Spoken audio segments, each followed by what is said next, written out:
Welcome to my new channel and this new video containing nothing but old video footage of my back then new spider Pluisje. She is my Theraphosa Stirmi and here you see her contemplating whether or not she will bite my way too close fingers before running away like the cute little spider she is and giving us this amazing booty shot.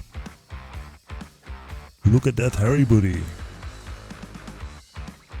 The common name for this spider is the Burgundy Goliath bird eater, which actually does not mean that she hunts birds, as the name implies. She much prefers eating smaller insects like crickets, mealworms, and sometimes larger ones like dubia cockroaches and grasshoppers. She is a very pretty New World terrestrial tarantula, which means she's a ground dweller.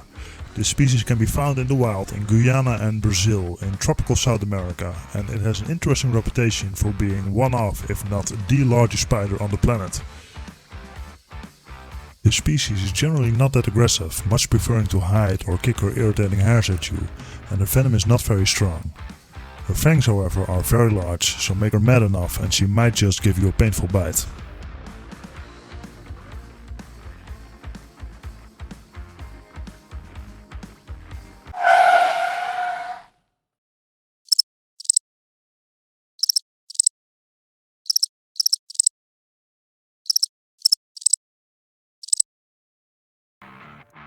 This pretty girl you are looking at here is considered to be a juvenile, which means that she still has some growing to do until she reaches full size.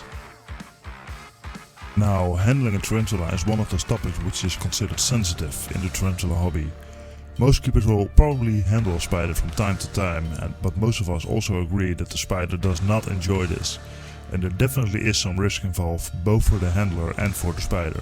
You can easily get bitten or hit with urticating hairs, and an accidental fall can very easily be deadly for a spider of this size.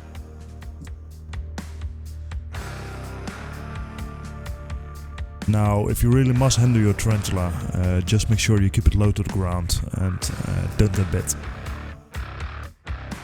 Anyway, enough of me yapping away, let's do some feeding, shall we? Bon appetit!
Well, thanks for watching, I hope you will subscribe and see you next time.